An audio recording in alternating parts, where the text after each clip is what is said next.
हाँ भाई, इथेनॉल का E20 का एक और शिकार इस बार सामने आया है। और इस बार गाड़ी है ये स्कोडा की। इंजन खुला है और आप देख सकते हो बीच सड़क यहाँ पे गाड़ी रुकी है। और इस बार मैं अकेला नहीं हूँ, गाड़ी में मेरा परिवार भी है। और इस कड़ी धूप में बीच बीच में बारिश भी हो रही है और ये गाड़ी रास्ते पे बंद पड़ी है। और इसका सर्विस सेंटर के पास भी कोई जवाब नहीं, हमसे प्रूफ मांग रहे हैं। और वो प्रूफ क्या है मैं आपको अभी दिखा देता हूँ।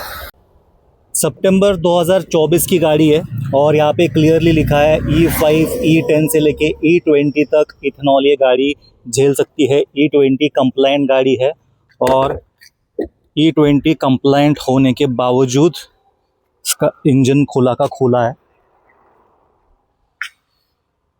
और इसका रीज़न क्या है मैं आपको वो भी दिखाता हूँ। तो जैसे कि ये E20 कंप्लाइंट पेट्रोल है और हमने E20 फ्यूल भराया था और वो भी महंगा वाला फ्यूल भराया था। जब मैंने फ्यूल बाहर निकाल के देखा तो आप देख सकते हो इसमें फ्यूल पेट्रोल कम्प्लीटली अलग है और नीचे पूरा पानी की तरह दो अलग इसके लेयर बन चुके हैं। और इसी के कारण हो सकता है ये इशू आया है। ये देखिए ये इंजन खुला है और ये इसका कॉज है। अब इसका हम क्या ही प्रूफ भेजें, आपकी गाड़ी में लिखा है कि E20 कंप्लाइंट है। और ये देखिए ये है आपका E20 पेट्रोल, वो भी महंगा वाला पेट्रोल हमने लिया था। अब इसका क्या करें आप ही बताएं। और एक चीज़ नोटिस आप करोगे तो ऑलमोस्ट सारे पार्ट को यहाँ पे जंग लगने लगा है। ठीक है, मैं आपको फ्यूल लीड भी खोलने दिखाऊंगा। मतलब ये इथेनॉल कितना हार्मफुल है। नई गाड़ी है 2024 सितंबर की, 2 साल भी ढंग से हुए नहीं होंगे और ये हाल है गाड़ी का। फ्यूल लीड के आसपास कैमरा में ठीक से कैप्चर नहीं हो रहा, लेकिन अगर आप ध्यान से देखोगे, अगर आप वीडियो को रोक के देखोगे तो आसपास लिटरली एक परत जमी है जंग लगे जैसी। और इसमें कुछ चींटियाँ भी आप यहाँ पे देख सकते हो। यहाँ से पेट्रोल जाता है और इसी तरफ आपको यहाँ पे चींटियाँ भी देखने को मिल रही है। और ये E20 कंप्लाइंट व्हीकल है। इस बार हमने स्कोडा की गाड़ी ली है क्योंकि स्कोडा की गाड़ियाँ वैसे भी मेंटेनेंस के मामले में ज़्यादा सेंसिटिव मानी जाती है। बहुत जल्दी मेंटेनेंस निकालती है, बहुत इसके ब्रेकडाउन के इश्यूज़ भी लोग कहते हैं कि होते हैं। और अगर ऐसे पेट्रोल अगर हम स्कोडा पे ट्राई करें, सारे यहाँ पे वार्निंग लाइट्स ऑन हो चुके हैं और ऊपर वार्निंग भी आ रही है। इसी के साथ ये वार्निंग अलार्म हमेशा बजते ही रहता है, एक एंजाइटी क्रिएट करता है। माइलेज जो कभी मुझे 18-20 का मिलता था, अभी 10 दिख रहा है और वो भी ड्रॉप होते जा रहा है। तो सिंगल डिजिट में माइलेज मिलने लगा है। हाँ जी, तो अब मैं आपको पूरी कहानी बताता हूँ ये क्या हुआ। तो मैं मेरे गाड़ी पे विथ फैमिली में निकला था। फैमिली को मैंने अभी होटल पे छोड़ा है क्योंकि हमने बीच सड़क गाड़ी को यहाँ पे छोड़ने का डिसीजन लिया है जब तक सर्विस सेंटर वाले आके इसको रिपेयर नहीं करता है। तो हम कहीं पे जा रहे थे विथ फैमिली। हमने E20 का एक अच्छी जगह से पेट्रोल भराया था और कुछ किलोमीटर बाद ही गाड़ी ने झटके मारना स्टार्ट किया और गाड़ी जगह पे रुक गई। आपने वीडियो में देखा होगा कि बोनेट खोल के हम चेक कर रहे थे क्या क्या रीज़न है। तो हमने सर्विस सेंटर को पूछा तो E20 के बारे में भी बात हुई। तो मैंने कुछ फ्यूल निकाला टैंक में से और फ्यूल निकाल के मैंने आपको दिखाया था। मैं आपको फिर से एक बार दिखाता हूँ। ये देखिए फ्यूल कुछ ऐसा दिख रहा है। ठीक है, इसमें 2 से 3 लेयर बन चुकी है और जो नीचे वाला लेयर है पूरा का पूरा यहाँ पे ब्राइट दिख रहा है, पानी की तरह दिख रहा है। और ऊपर का जो लेयर है वो काफ़ी ज़्यादा यहाँ पे डार्क दिख रहा है। तो ये फ्यूल हमने इसी टैंक में से निकाला जो कि कुछ किलोमीटर पहले हमने भराया था, टैंक फुल किया था। और उसके कुछ किलोमीटर बाद ही गाड़ी बीच सड़क बंद हो गई। तो बीच सड़क बंद होना तो ठीक है, उसके अलावा भी मैं काफ़ी समय से नोटिस कर रहा हूँ, जैसे मैं आपको स्क्रीन पे दिखा रहा हूँ। कभी मुझे इस गाड़ी से 18-20 का भी माइलेज मिला करता था, आज ये माइलेज सिंगल डिजिट में आ चुका है। हाईवे पे ड्राइव करने के बावजूद ये माइलेज 9-10 के आसपास आ रहा है। तो मोर देन 50% का ड्रॉप भी मुझे माइलेज में मिल चुका है। आज तो मैं खैर हाईवे पे ड्राइव कर रहा था इसलिए वो 10 का माइलेज दिख रहा है। सिटी में मुझे उतना भी माइलेज नहीं मिलता है। उसके अलावा ये गाड़ी है स्कोडा की जो जानी जाती है परफॉर्मेंस के लिए। तो गाड़ी के पिकअप में भी काफ़ी ज़्यादा गिरावट आ चुकी है। तो सबसे पहले चीज़ तो गाड़ी ब्रेकडाउन हो रही है, बीच सड़क रुक रही है। फैमिली को इतना सब इनकन्वीनियंस का सामना मेरी वजह से करना पड़ा, ये फ्यूल की वजह से करना पड़ा। गाड़ी मैंने जिस पर्पस के लिए ली थी परफॉर्मेंस के लिए, गाड़ी का परफॉर्मेंस, गाड़ी का पिकअप पूरा डाउन हो चुका है। गाड़ी का माइलेज 50% तक गिर चुका है। माइलेज इसमें कुछ नहीं मिल रहा है। पेट्रोल के प्राइजेस बढ़ने के बावजूद यहाँ पे कम माइलेज मिल रहा है। उसके अलावा मैंने आपको गाड़ी का इंजन बे खोल के दिखाया, काफ़ी सारे पार्ट्स को जंग लगने लगा है। गाड़ी को 2 साल भी ढंग से हुए नहीं, एकदम नई गाड़ी है और गाड़ी ज़्यादा चली भी नहीं है।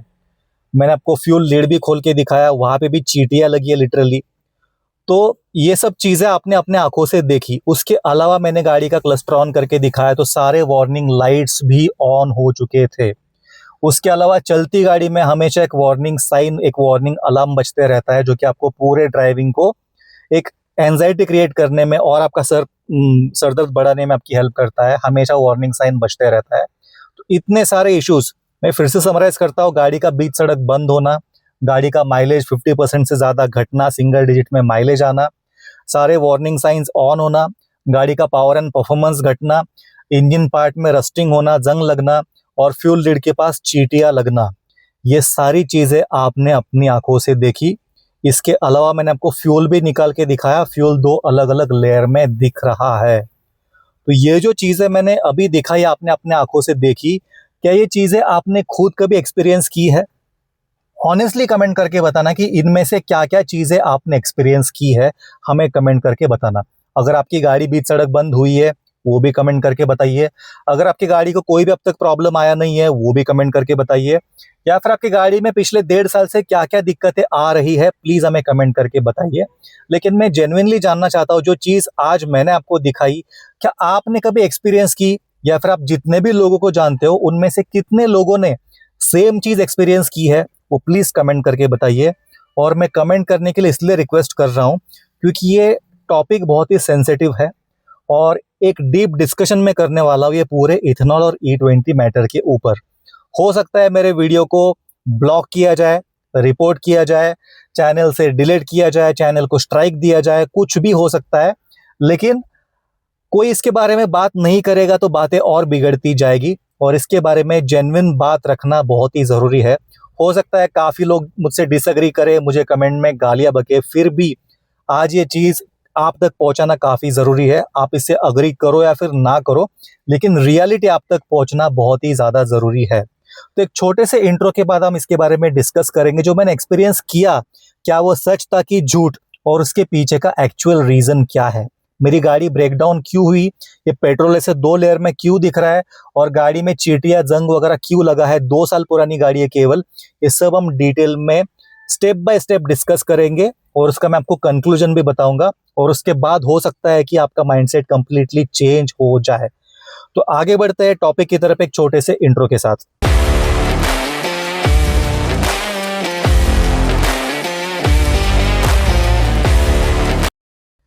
आगे बढ़ने से पहले आपसे एक छोटी सी रिक्वेस्ट है, अगर आपने चैनल को अब तक सब्सक्राइब नहीं किया प्लीज़ कर दीजिए, बिल्कुल फ्री ऑफ कॉस्ट है, केवल 1 सेकंड का टाइम आपका लेगा, लेकिन ये हमें मोटिवेट करेगा आपके लिए ऐसे कंटेंट बनाने में।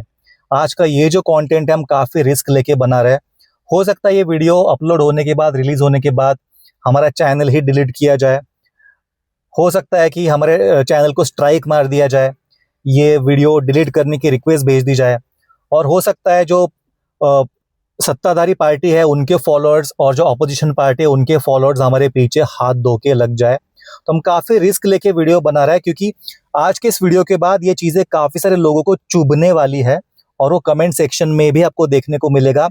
दोनों साइड के लोग हमें गालियाँ बक सकते हैं, लेकिन अगर आप इसको एक ओपन माइंड से देखोगे, थोड़ा आप मैच्योरिटी के साथ देखोगे तो आपको सच्चाई दिखाई देगी। अगर आप किसी पार्टी के ब्लाइंड फॉलोअर है, रूलिंग पार्टी हो, अपोजिशन हो, तो आपको सच्चाई कभी भी देखने को नहीं मिलेगी।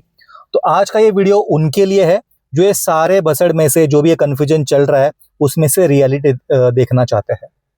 तो टॉपिक में टेक्निकल चीज़ें डिस्कस करने से पहले, जो मेरे गाड़ी में प्रॉब्लम जो आए थे उसको एक्सप्लेन करने से पहले मैं आपको एक कॉन्टेक्स्ट देना चाहूँगा। ये जो E20 इथेनॉल का टॉपिक है ये 2 ग्रुप्स में बट चुका है, ठीक है। प्रोडक्ट तो सेम ही है, E20 पेट्रोल सबके लिए एक है। रूलिंग पार्टी के लोग भी वही पेट्रोल भरने वाले हैं, अपोजिशन पार्टी के लोग भी वही पेट्रोल भरने वाले हैं। लेकिन जब हम फीडबैक लेते हैं, जो रूलिंग पार्टी के लोग हैं, जिनको फॉलो करने वाले लोग हैं, उनके हिसाब से इथेनॉल में कोई भी प्रॉब्लम नहीं है। उनकी गाड़ी कभी भी ब्रेकडाउन हुई नहीं है, उनकी गाड़ी का माइलेज नहीं घटा है, उनकी गाड़ी का मेंटेनेंस नहीं घटा है, उनकी गाड़ी में चींटियाँ नहीं लगी है, जंग नहीं लगा है और उनके हिसाब से सब कुछ ठीक ठाक चल रहा है। गरीबों को रोजगार मिल रहा है, जो खेती कर फार्मर लोग हैं उनको फायदा मिल रहा है, तो उनके हिसाब से सब कुछ अच्छा अच्छा ही चल रहा है। वहीं पे सेम इथेनॉल जब कोई ऑपोजिशन पार्टी का फॉलोअर अपने गाड़ी में डालता है, उसकी गाड़ी स्टार्ट ही नहीं होती है, उसकी गाड़ी का माइलेज घट जाता है, उसकी गाड़ी में चींटियां लगती है, उसकी गाड़ी के सारे वार्निंग साइंस ऑन हो जाते हैं, उसकी गाड़ी का पावर एंड पिकअप कम हो जाता है। ये सब चीजें उनके साथ होती है जो कि गवर्नमेंट को पसंद नहीं करता है, और जो गवर्नमेंट को पसंद करते हैं उनके साथ इसका उल्टा होता है। अब आप एक बार ध्यान दीजिए, पेट्रोल वही है, सेम पेट्रोल पंप से दो लोग पेट्रोल भरते हैं, एक जो सत्ता के पक्ष में है, सॉरी जो रूलिंग पार्टी के पक्ष में है, उनकी गाड़ी का परफॉर्मेंस बढ़ता है। सेम पेट्रोल जो सरकार को पसंद नहीं करते हैं वो भरते हैं, तो उनकी गाड़ी का परफॉर्मेंस कम हो जाता है। यहाँ पे इनका माइलेज बढ़ रहा है, वहां पे इनका माइलेज घट रहा है। इनकी गाड़ी ब्रेकडाउन नहीं होती है, इनकी गाड़ी ब्रेकडाउन हो जाती है। इनकी गाड़ी में जंग लगता है, जंग नहीं लगता है, चींटियां नहीं लगती है, इनकी गाड़ी में चींटियां लगती है, गाड़ी को जंग लगता है। तो सेम पेट्रोल है, सेम गाड़ी है, लेकिन दोनों का माइंडसेट अलग है। तो दोनों में से सच कौन बोल रहा है आपके हिसाब से? ये लोग जो कह रहे हैं कि गाड़ी में कोई प्रॉब्लम नहीं आ रहा है, वो सच बोल रहे हैं, कि जो ये साइड के लोग हैं जिनकी गाड़ी में प्रॉब्लम्स ही प्रॉब्लम है, गाड़ी स्टार्ट ही नहीं हो रही है, वो सच बोल रहे हैं? आपके हिसाब से दोनों में से सच कौन बोल रहा है, प्लीज कमेंट करके बताइए। क्योंकि ऐसा तो होता नहीं पेट्रोल पंप में कि रूलिंग पार्टी वालों को अलग पेट्रोल मिल रहा है, अपोजिशन वालों को अलग पेट्रोल मिल रहा है, पेट्रोल तो एक ही है। तो दोनों में से सच कौन बोल रहा है, झूठ कौन बोल रहा है?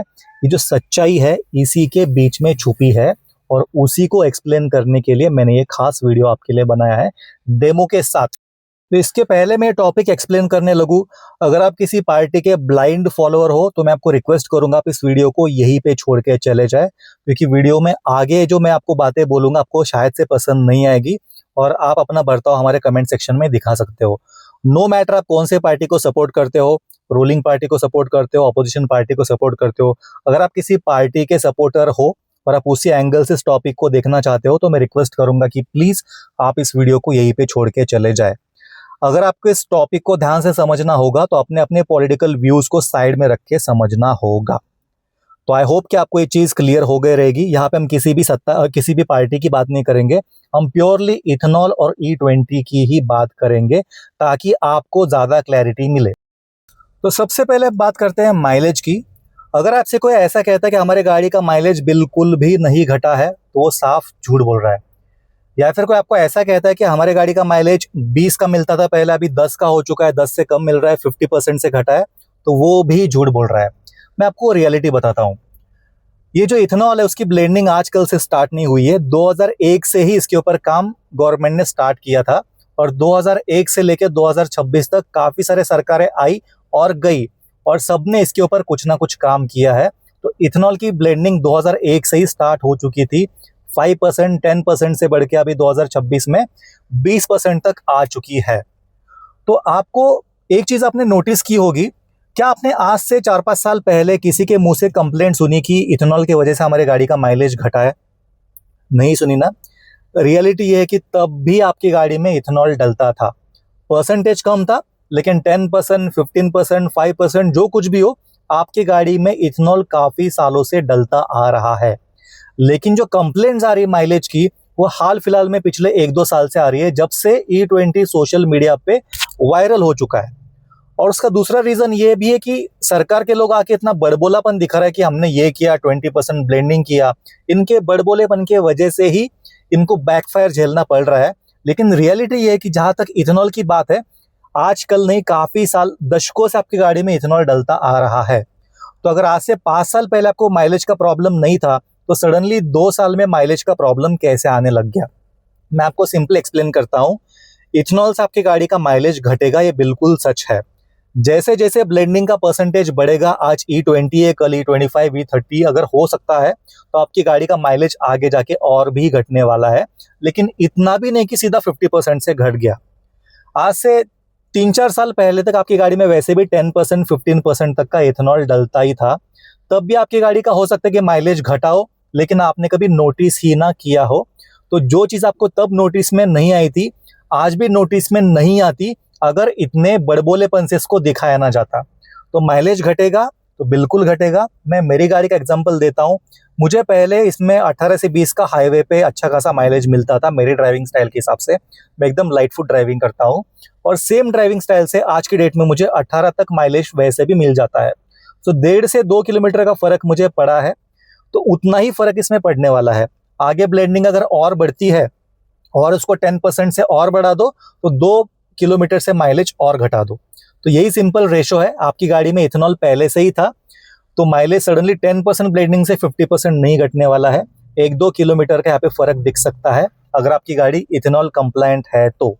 अगर आपकी गाड़ी E20 कंप्लायंट नहीं है, इथेनॉल कंप्लायंट नहीं है, उस केस में आपका जो माइलेज है 1-8 किलोमीटर और घट सकता है।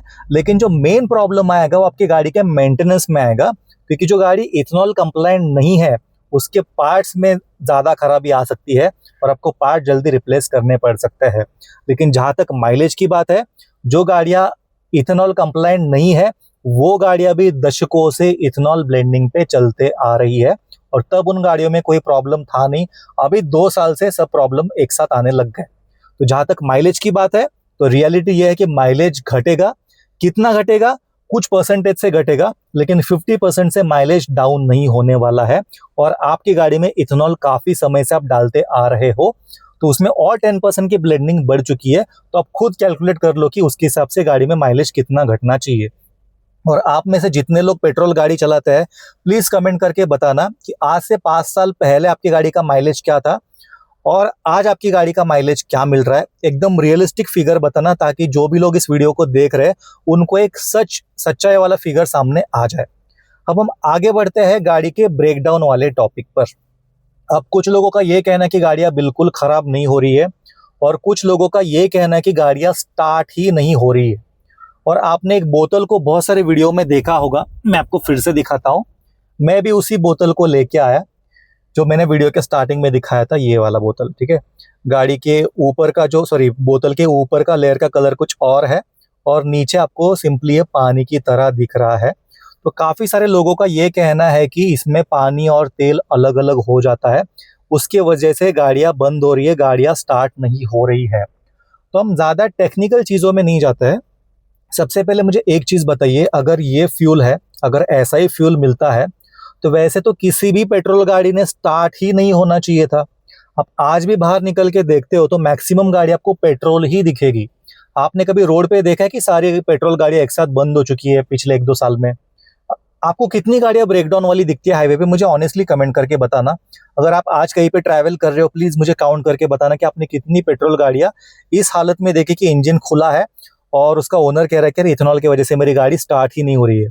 अब हम एक्सप्लेन करते हैं कि गाड़ियाँ इसमें सच में स्टार्ट हो रही कि नहीं हो रही है। तो ये जो फ्यूल है इसको मैं दिखाना चाहूँगा। अब आपकी गाड़ी का जो फ्यूल टैंक है उसमें से जो इंजन को फ्यूल जाता है उसका जो सक्शन होता है वो नीचे की तरफ से हमेशा होता है। मतलब आपकी गाड़ी के फ्यूल टैंक के एकदम बॉटम में से फ्यूल को खींचा जाता है, इंजन तक उसका सप्लाई बॉटम से होता है। ऐसे केस में ऑयल में क्या होता है, अगर पानी मिल जाए तो पानी सबसे नीचे जमा हो जाता है, ऑयल ऊपर चला जाता है, जैसे कि आपको बॉटल में दिख रहा है। तो ऐसे केस में जब इसका सक्शन एकदम नीचे से होगा और नीचे पूरा पानी भरा है, ऐसे केस में किसी भी पेट्रोल गाड़ी ने स्टार्ट ही नहीं होना चाहिए था। अगर ये रियलिटी है तो इतनी सारी गाड़ियां पेट्रोल पे स्टार्ट होकर रोड पे दिख कैसे रही है? किसी भी गाड़ी ने स्टार्ट होना ही नहीं चाहिए था। सिंपल सा हिसाब है। अगर E20 का फ्यूल ऐसा है, नीचे पूरा पानी है, तो सबसे पहले पानी खींचा जाएगा और पानी अगर इंजन में चला गया तो आपकी गाड़ी स्टार्ट ही नहीं होगी मेरे दोस्त। नो मैटर आपकी गाड़ी कौन सी है, E20 कंप्लायंट हो, नहीं हो, पुरानी हो, स्कोडा हो, मारुति हो, टोयोटा हो, कोई भी गाड़ी स्टार्ट ही नहीं होगी। तो आज की डेट में इतनी सारी गाड़ियां रोड पे घूम कैसे रही है? ऐसा तो नहीं होता कि ऊपर से खींचा जाता है, ऊपर से खींचते खींचते नीचे तक आ गया, जब पानी मिला तब बंद हो गया। वैसे तो टेक्निकली पॉसिबल नहीं है, हमेशा सक्शन नीचे से ही होता है गाड़ी का, फ्यूल का। तो ये चीज़ तो यार, मतलब इसमें कोई तथ्य मुझे मिल नहीं रहा कि गाड़ियाँ इथेनॉल की वजह से खराब हो रही है। और जहाँ तक पानी मिलाने की बात है, तो अगर सच में पानी और तेल अलग अलग होता तो ये प्रॉब्लम सारी गाड़ियों में आनी चाहिए थी। तो आज की डेट में 100% गाड़ियों में प्रॉब्लम क्यों नहीं आ रही है? कुछ कुछ गाड़ियों में ही क्यों आ रही है? और कुछ कुछ गाड़ियों में आ रही है, क्या आपने उसके पीछे का रीज़न ढूंढा कि ये सच में इथेनॉल फ्यूल की वजह से हो रहा है कि उसमें कुछ जेन्युइनली कहीं पे मिक्सिंग हो चुकी है? तो ये भी एक सोचने वाली बात है। तो आप मुझे जेन्युइनली कमेंट करके बताइए कि आपने कितनी बार नोटिस किया कि आपकी गाड़ी स्टार्ट ही नहीं होती है या फिर बीच सड़क बंद हो गई। कितने लोगों ने एक्सपीरियंस किया, प्लीज़ कमेंट करके बताइए। आपकी गाड़ी कौन सी है, कौन से साल की है और आपकी गाड़ी में क्या प्रॉब्लम आया ब्रेकडाउन का, हमें प्लीज़ कमेंट करके बताइए। ये भी सबके लिए एक रेफरेंस पॉइंट हो जाएगा अगर कोई पेट्रोल कार लेना चाहता है तो सबसे पहले हमने माइलेज को एड्रेस किया। माइलेज के बाद हमने एड्रेस किया गाड़ी के ब्रेकडाउन वाली समस्या को। अभी हम तीसरे चीज़ की तरफ जाते हैं, गाड़ी के सारे वार्निंग लाइट्स ऑन हो जाते हैं। तो यहाँ पे मैं आपको मेरी गाड़ी का क्लस्टर दिखाऊंगा। मैंने आपको स्टार्टिंग में दिखाया था, आपने काफ़ी सारे रील्स में देखा होगा कि गाड़ी के सारे इंजन वार्निंग लाइट सारे ऑन हो चुके थे। मेरी गाड़ी में भी मैंने आपको सेम चीज़ करके दिखाया कि सारे वार्निंग लाइट्स ऑन हो चुके थे। लेकिन अगर मैं आपको रियलिटी बताऊं, आप जब भी गाड़ी का इग्निशन स्टार्ट करते हो, सबसे पहले सब आपको वार्निंग लाइट्स ऑन दिखेंगे और जो इंजन वाला आपको वार्निंग साइन दिखेगा वो भी आपको हमेशा चमकता हुआ दिखेगा। कुछ सेकंड बाद ये सारे वार्निंग साइंस चले जाते हैं। तो कुछ सेकंड पहले जब आप इग्निशन ऑन करते हो, उसी का वीडियो निकाल के दिखाया जाता है कि आपकी गाड़ी के सारे वार्निंग साइंस ऑन हो चुके हैं। और जो इंजन वाला साइन है, आप जैसे गाड़ी का इंजन स्टार्ट करते हो वो इंजन वाला साइन भी चला जाता है। तो यहाँ पर भी मैं चाहता हूँ कि आप कमेंट करके बताएं कि जब से आपने पिछले 1.5 साल से E20 पेट्रोल डालना चालू किया है, क्या आपकी गाड़ी के सारे इंजन लाइट हमेशा ऑन ही रहता है? किसी यूजर ने यह भी दिखाया था कि आप जब भी ड्राइविंग करते हो तो एक वार्निंग हमेशा बजती रहती है, एक अलार्म हमेशा बजते रहता है। तो वो भी मैं आपको दिखाना चाहूंगा कि मेरी भी गाड़ी में बज रहा था। अगर आप वीडियो में देख रहे हो तो यहाँ पे मेरी भी गाड़ी में वार्निंग साइन बज रहा है। मैं आपको सीधा वीडियो ही दिखा देता हूँ।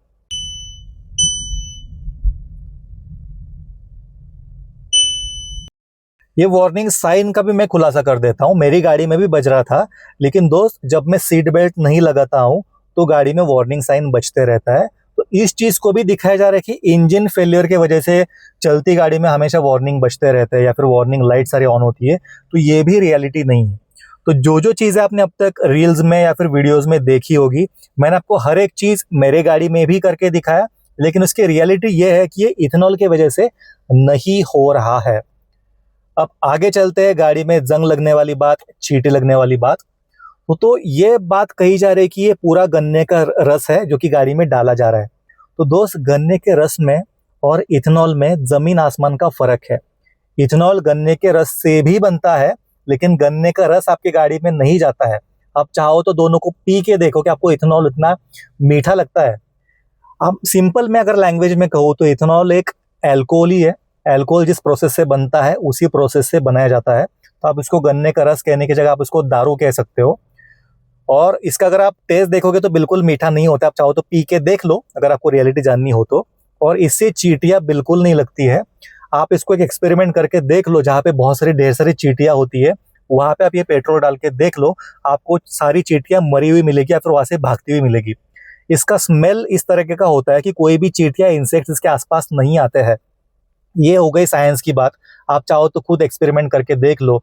और जो लोग कहते हैं कि हमारे फ्यूल टंकी में चींटियाँ लगी है, आप प्लीज अपने टंकी को चेक कर लो कि इसमें आप पेट्रोल डालते हो कि कुछ और डालते हो। तो इथेनॉल की वजह से या फिर किसी भी फ्यूल की वजह से, उसके स्मेल की वजह से कोई भी इंसेक्ट उसके आसपास नहीं आता है। अगर आता भी है तो मर जाएगा या फिर वहां से भाग जाएगा। तो ये भी चीज बिल्कुल गलत है, झूठी है कि गाड़ियों को चींटियां लगने लगी है। अब आते हैं मेन मुद्दे की बात। काफी सारे पार्ट्स खराब हो रहे हैं, काफी सारे पार्ट्स को जंग लगा है। तो इस चीज में सच्चाई है कि हाँ, इथेनॉल के वजह से काफी सारे पार्ट्स को खराबी हो सकती है, जंग लग सकता है, पार्ट आपको रिप्लेस करने पड़ सकते हैं। तो यही पे मेन कैच है। तो यहाँ पे मैं बिल्कुल डिफेंड नहीं करूंगा कि इथेनॉल की वजह से गाड़ी में कोई भी डैमेज नहीं होगा। डैमेज जरूर होने वाला है लॉन्ग टर्म में। अगर आपकी गाड़ी इथेनॉल कंप्लाइंट नहीं है, E20 कंप्लाइंट नहीं है, तो आपकी गाड़ी का मेंटेनेंस और बढ़ सकता है। और आने वाले समय में हो सकता है कि कुछ पार्ट्स आपको रिप्लेस करने पड़े और उसका बड़ा खर्चा आपको उठाना पड़ सकता है। तो ये रियलिटी है कि इथेनॉल की वजह से काफ़ी सारे रबर पार्ट्स, मेटल पार्ट्स यहाँ पे खराब हो सकता है, जंग लग सकता है। इसमें कोई भी सेकंड थॉट नहीं है। और यहाँ पे अगर कोई बोलता है कि गाड़ी में कोई दिक्कत नहीं आने वाली, तो वो झूठ बोल रहा है। गाड़ी में लॉन्ग टर्म में दिक्कत आएगी। अगर आपकी गाड़ी E20 कंप्लाइंट भी है तो मेंटेनेंस उतना नहीं आएगा जितना नॉन कंप्लाइंट में आएगा। लेकिन लॉन्ग रन में जितना प्योर पेट्रोल पे मेंटेनेंस आता था, उससे आपको ज़्यादा मेंटेनेंस इथेनॉल की वजह से आ सकता है। और आगे जाके ब्लेंडिंग अगर और बढ़ती है तो ये मेंटेनेंस भी बढ़ सकता है। लेकिन ये भी बात उतनी सच है कि इथेनॉल ब्लेंडिंग आज से नहीं हो रही है, कई सालों से आपकी गाड़ी में इथेनॉल डलता आ रहा है। तो हो सकता है इतने सालों का जो इथेनॉल का इम्पैक्ट है उसके वजह से भी आज आपकी गाड़ी में सर्विस में थोड़ा बहुत खर्चा ज़्यादा आपको दिखता हो, क्योंकि इथेनॉल एक दो साल से नहीं, कई सालों से आपकी गाड़ी में आप डाल रहे हो, तो उसके वजह से भी आपकी गाड़ी के कुछ पार्ट्स खराब हो सकते हैं। तो जी हाँ, इथेनॉल की वजह से कुछ पार्ट्स खराब होंगे, रस्टिंग होगी, जंग लगेंगे, इस बात में सच्चाई ज़रूर है। तो सबसे पहले भी चीज़, माइलेज घटेगा। तो हाँ, माइलेज इससे घटेगा, जितनी ब्लेंडिंग बढ़ेगी उतना माइलेज घटेगा। कितना घटेगा मैंने आपको वो भी बताया। गाड़ियाँ बीच सड़क रुकेगी, गाड़ियाँ बिल्कुल स्टार्ट नहीं होगी, तो लॉजिकली ये चीज़ पॉसिबल नहीं है, क्योंकि ये फ्यूल का सक्शन कैसे होता है मैंने आपको क्लियरली बताया है। अगर गाड़ी में तेल मिल भी जाता है तो जब तक वो पानी मिल भी जाता है, जब तक वो पानी का लेयर आएगा उसके बाद ही आपकी गाड़ी बंद हो जाएगी। लेकिन ये जो इथेनॉल की ब्लेंडिंग होती है एक प्रॉपर प्रोसेस से बनाई जाती है, जिस प्रोसेस से अल्कोहल बनता है, तो यहाँ पे पानी मिलने की समस्या उतने नहीं होती है।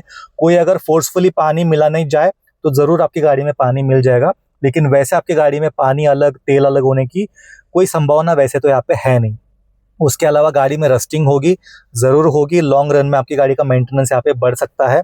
क्या आपकी गाड़ी में चींटियाँ लगेगी? ये बात बिल्कुल झूठी है। इथेनॉल की वजह से, किसी फ्यूल की वजह से आपकी गाड़ी में बिल्कुल भी यहाँ पे चींटियाँ नहीं लगने वाली है। अब बात करते हैं वार्निंग साइंस की। अब देखिए, वार्निंग साइन मैं ये नहीं बोलता कि गाड़ी में बिल्कुल नहीं आएंगे, वार्निंग साइन आपकी गाड़ी में कभी भी आ सकता है, लेकिन सिर्फ इथेनॉल की वजह से ही सारे वार्निंग लाइट ऑन हो चुके हैं ऐसा बिल्कुल नहीं होगा। वार्निंग साइंस आने के कई सारे रीज़न हो सकता है, और ये वार्निंग साइंस आज से 2-3 साल पहले भी आपकी गाड़ी में आ सकते थे, आ चुके होंगे, लेकिन आज इसको ज़्यादा हाईलाइट करके दिखाया जा रहा है, क्योंकि एक बहुत बड़ा मुद्दा बन चुका है और हर कोई अपने व्यूज़ बटोरना चाहता है। आप जितने नेगेटिव वीडियोस बनाओगे उतने आपके व्यूज़ ज़्यादा मिलेंगे।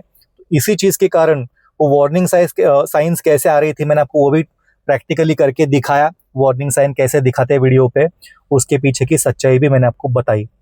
बात मेन मुद्दे की करते हैं इसकी, ठीक है। हमने ये तो बोला कि फ्यूल का सक्शन नीचे से होता है, तो नीचे अगर पानी का लेयर होगा तो गाड़ी स्टार्ट ही नहीं होगी। लेकिन बहुत सारे लोगों का ये कहना है कि ये गाड़ी में, ये फ्यूल में ऑयल अलग और पानी अलग दिखता है। क्या इसके पीछे रियलिटी है? तो ये भी हम डिस्कस करेंगे। अगर ये रियल होता कि यहाँ पे पानी का लेयर अलग हो चुका है और तेल का लेयर अलग हो चुका है, तो जैसे कि मैं पहले से कह रहा हूँ कि इथेनॉल की ब्लेंडिंग पहले से हो रही थी, 5%, 10%, 15%, पिछले दशकों से हम इथेनॉल डालते आ रहे हैं। अगर इथेनॉल में पानी अलग होता तो हमारी गाड़ियाँ आज से 5 साल पहले, 7-8 साल पहले भी बंद हो सकती थी, सारे वार्निंग लाइट ऑन हो सकते थे। लेकिन तब अगर कोई प्रॉब्लम नहीं आया है, तब इथेनॉल में से पानी अलग नहीं हुआ था, तो अभी 10% ब्लेंडिंग बढ़ने से इथेनॉल में पानी अलग कैसे हो रहा है, ये भी आपको सोचना चाहिए। हो सकता है ये जो फ्यूल है इसमें पहले 10% इथेनॉल हो सकता है पानी की मात्रा इसमें कम दिखती हो, लेकिन पानी तो तब भी आना चाहिए था, गाड़ियाँ तब भी बीच सड़क रुकनी चाहिए थी, गाड़ियाँ तब भी स्टार्ट नहीं होनी चाहिए थी। 10% ब्लेंडिंग बढ़ने से अचानक ये पानी अलग कैसे हो रहा है, तो ये भी आपको सोचना चाहिए। इथेनॉल पहले से डलता आ रहा है, उसकी मात्रा अभी बढ़ी है, 10%, 15% से 20% हो चुकी है। लेकिन ऐसा नहीं कि आप पहली बार आपकी गाड़ी में इथेनॉल डाल रहे हो। अगर ये पानी अलग हो रहा है आज, तो पहले भी होना चाहिए था, पहले भी आपकी गाड़ी बंद होनी चाहिए थी। तो ये जो फ्यूल है मैं आपको सिंपली बताता हूँ, ये मैंने पेट्रोल लिया था, उसमें मैंने सिंपली गन्ने का रस मिला दिया और ये ऐसे दिखने लगा है। तो जो कोई आपको रील्स में या फिर वीडियो में दिखाते कि पानी का लेयर अलग हो चुका है, या फिर उन्होंने तेल में पानी मिलाया है फ्यूल बाहर निकालने के बाद, या फिर गन्ने का रस मिला के आपको दिखाया जाता है। अगर आपको खुद को एक्सपेरिमेंट करना है, आपकी गाड़ी के टंकी में से फ्यूल निकालो, उसको एक 15-20 मिनट बाद चेक करो और कमेंट करके बताओ क्या आपकी गाड़ी में से सच में फ्यूल अलग अलग दिख रहा है, क्या आपको 2 लेयर दिख रहे हैं पानी और तेल के अलग अलग। प्लीज़ कमेंट करके बताना। मैं आपको और एक चीज़ बताना चाहूँगा, मेरे पास और एक बाइक भी है, मैं आपको बाइक भी दिखा देता हूँ। अब ये जो गाड़ी है, जो बाइक है, 2015-16 की है, लगभग इसको 11 साल के ऊपर हो चुका है। आप एक बार गाड़ी की हालत देखो, इसकी मैंने बेसिक सर्विस तक नहीं कराई है, इसका ऑयल चेंज मुझे याद नहीं मैंने कब कराया था। गाड़ी की हालत देख के आप समझ सकते हो कि कितनी पुरानी गाड़ी है, और ये काफ़ी ज़्यादा चल भी चुकी है, इसका मीटर तक बंद हो चुका है। जिस गाड़ी का बेसिक ऑयल चेंज तक नहीं होता, आप समझ सकते हो इसके ब्रेकडाउन के चांसेस कितने ज़्यादा है। और इसमें भी वही अपना सादा E20 पेट्रोल ही डलता है। जो नॉर्मल किसी पेट्रोल पंप पे मिलता है। अब अगर कोई प्रॉब्लम आती है E20 की वजह से, तो इससे ज़्यादा इस गाड़ी पे इम्पैक्ट होना चाहिए। इस गाड़ी में तो स्टार्ट ही होना नहीं चाहिए, क्योंकि इसकी सर्विस तक नहीं होती है। अब इसको हम स्टार्ट करके देखते हैं कि कितने झटके में गाड़ी स्टार्ट होती है।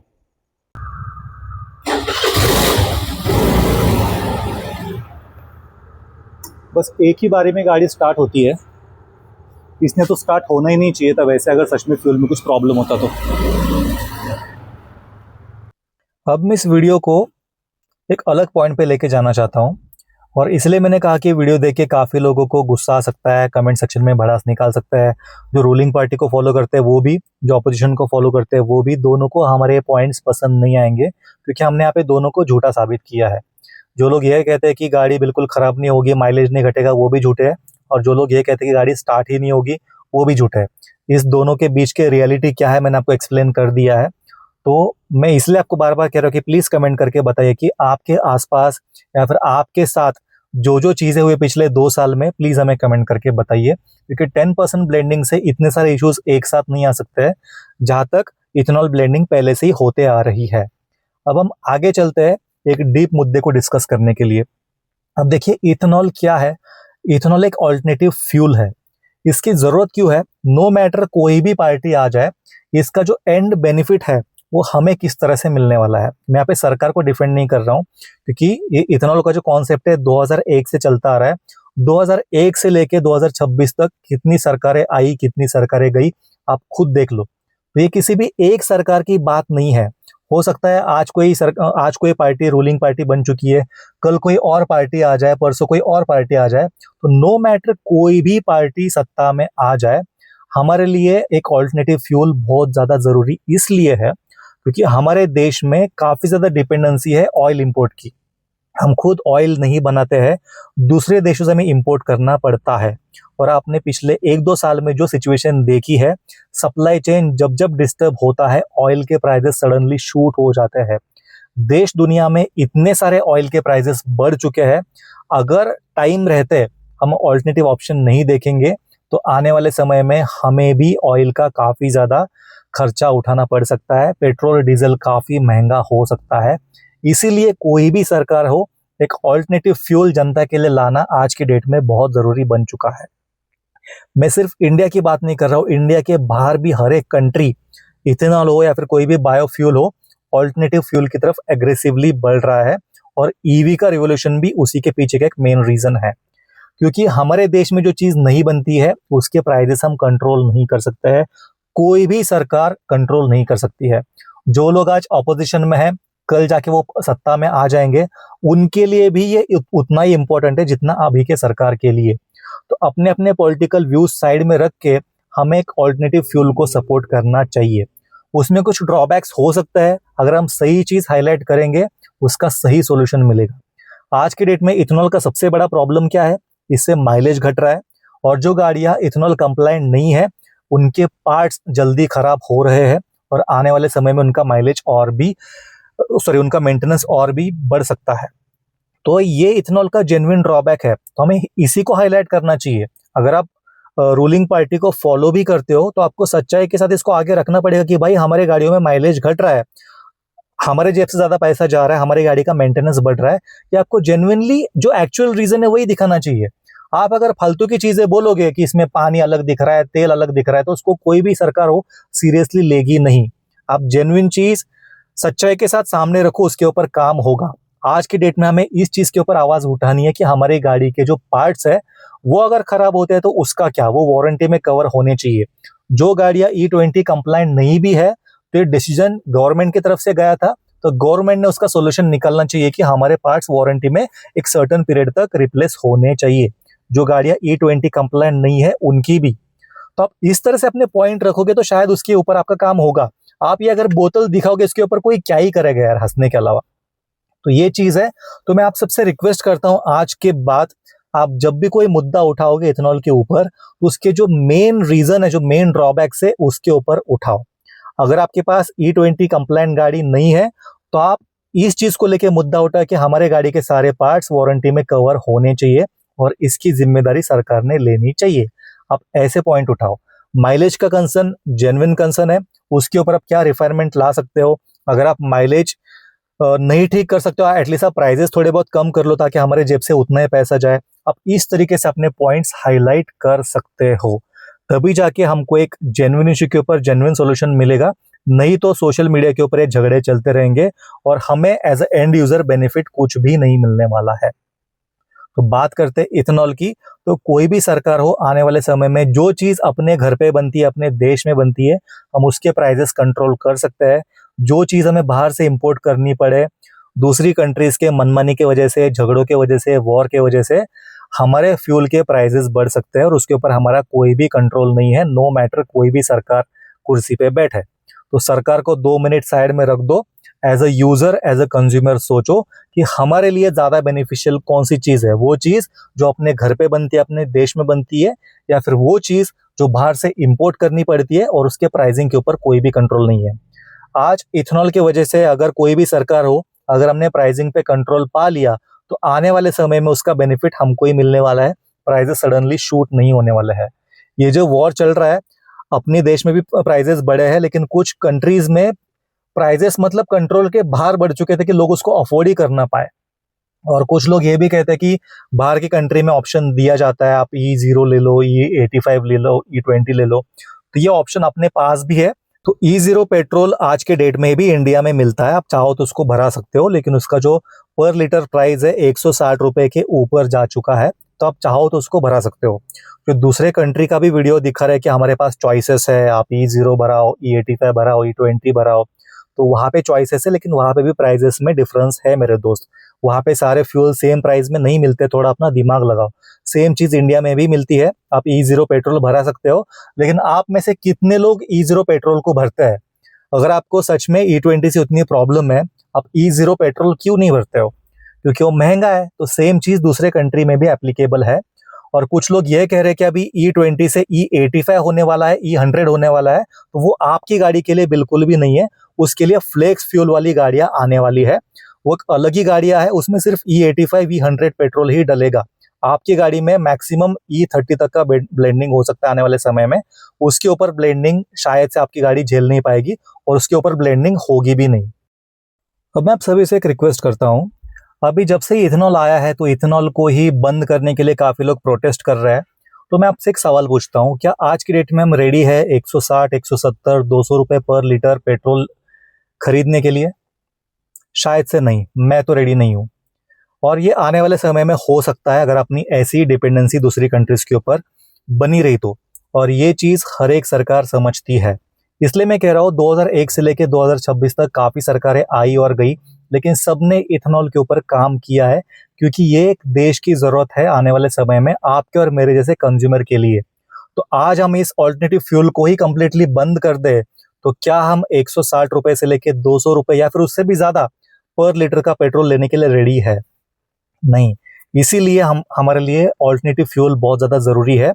हमें आज की डेट में अगर प्रोटेस्ट करना ही है तो ऑल्टरनेटिव फ्यूल में जो ड्रॉबैक्स है उसके ऊपर करना चाहिए, ताकि गवर्नमेंट उसके ऊपर काम करे, उसको ठीक कर दे। लेकिन हम कंप्लीटली इसको डिस्कार्ड ही कर दे कि हमको बिल्कुल नहीं चाहिए ऑल्टरनेटिव फ्यूल, तो आने वाले समय में उसका खामियाजा आपको और मुझे ही भुगतना पड़ सकता है, ना कि किसी सरकार को। ये चीज को हमें ध्यान में रखने की बहुत ज्यादा जरूरत है। तो मैं आप सभी से रिक्वेस्ट करता हूं, आप में से जितने भी लोग पेट्रोल गाड़ी चलाते हैं, आपकी गाड़ी में जो जेन्युइन प्रॉब्लम्स आ रहे हैं वो प्लीज कमेंट करके बताइए। और ये भी बताइए कि ऐसी काफी सारी चीजें हैं जो कि सोशल मीडिया पे दिखाई जा रही है, उसमें से कोई भी चीज आपने कभी एक्सपीरियंस ना की हो, प्लीज हमें कमेंट करके बताइए, ताकि सबके सामने एक रियल पिक्चर आ जाए। मैं फिर से कहना चाहूंगा, आज के इस वीडियो में मैं किसी भी पार्टी को डिफेंड नहीं कर रहा हूँ, किसी भी पार्टी को अपोज नहीं कर रहा हूँ, इसलिए मैंने दोनों साइड के लोगों को लपेटे में लिया है, ताकि दोनों साइड के लोग अपनी अपनी भड़ास मेरे पे निकाले और जो रियल कंज्यूमर है आपके और मेरे जैसा, उसके सामने सच्चाई आ जाए। चलो मान के चलते कि आप जिस पार्टी को सपोर्ट करते हो, अगर आज की डेट में उस पार्टी की सत्ता रहती तो भी ये चैलेंजेस तो वैसे रहने वाले थे। जो वॉर चल रहे थे वो तो होने ही वाला था, जो प्राइजेस बढ़े हैं वो तो बढ़ने वाले थे, जो स्ट्रेट ऑफ हॉर्मुज बंद हुआ वो तो बंद होने वाला था, जैसे ग्लोबल प्राइजेस बढ़े वैसे इंडिया में भी बढ़ने वाले थे। तो नो मैटर आप किसी भी पार्टी को सपोर्ट करो, ये इश्यूज जो है वैसे रहने वाला है। तो इसलिए हमें सबसे ज़्यादा ज़रूरत है आज की डेट में इन हाउस प्रोडक्शन की। तो आपको उस चीज़ को बढ़ावा देना चाहिए। जिस चीज़ में ड्रॉबैक्स है, किस तरह से इम्प्लीमेंट किया गया, वो एक अलग विषय है, लेकिन एज ए कॉन्सेप्ट ये जो इथेनॉल या फिर कोई भी बायोफ्यूल है, वो आज की डेट में हमारी ज़रूरत है, आपकी और मेरी। सत्ता कोई भी आए चली जाए, वो आ जाए कल नहीं है, उसके ऊपर कोई भरोसा नहीं है, लेकिन आपके और मेरे सर्वाइवल के लिए जिस चीज़ का प्रोडक्शन इन हाउस होगा, उस चीज़ को हमें बढ़ावा देना चाहिए। कि आज की डेट में एक हार्श रियलिटी है मेरे दोस्त। तो इस पूरे विषय के ऊपर आपकी क्या राय है, हमें प्लीज़ कमेंट करके बताएं। और हो सकता है वीडियो रिलीज होने के कुछ मिनट बाद ही इसको ब्लॉक किया जाए, आप तक शायद पहुंचे या फिर ना पहुंचे, लेकिन मैं रिक्वेस्ट करूंगा अगर ये वीडियो आप तक पहुंचता है, अगर आपको इसमें कुछ भी सच्चाई रियलिटी दिखती है, तो ये मैक्सिमम लोगों तक शेयर करें, क्योंकि आप जितना ज़्यादा शेयर करोगे, कमेंट करोगे, उतना ही इस वीडियो को रीच मिलेगा। नहीं तो हमारे वीडियो का आजकल बहुत ज़्यादा जाम लगने लगे हैं। हम जो भी टॉपिक लाते हैं, या फिर सरकार के पक्ष के लोग या फिर उसके अपोजिशन वाले लोग आके हमारे चैनल के ऊपर स्ट्राइक मारते हैं, मास रिपोर्टिंग करते हैं, जिसके वजह से हमारे चैनल की रीच काफ़ी घट चुकी है, ना के बराबर हो चुकी है। उसके बावजूद हम जो भी रियल कहानी आपके सामने रखने की कोशिश करेंगे। प्लीज़ हमें सपोर्ट कीजिए और अपना political point of view side में रखिए। जो मैंने आपको चीज़ें बोली है, उसके ऊपर अपनी राय दीजिए। क्या हमने जो चीज़ कही है वो सही है या फिर गलत। आपसे मिलते हैं अगले वीडियो में। अगर आपको वीडियो दिखा तो प्लीज़ लाइक कर देना, सब्सक्राइब कर देना, नहीं तो आई थिंक ये वीडियो वैसे भी डिलीट ही होने वाला है। तो बाय बाय, टेक केयर। गाड़ी आप संभल के चलाना, सीट बेल्ट पहने बिना ड्राइव बिल्कुल मत करना। अगर आप टू व्हीलर चलाते हो तो हेलमेट पहने बिना टू व्हीलर बिल्कुल भी मत चलाना। मिलते हैं अगले वीडियो में, तब तक के लिए बाय बाय। अगर चैनल जिंदा रहा तो मिलेंगे। Bye bye.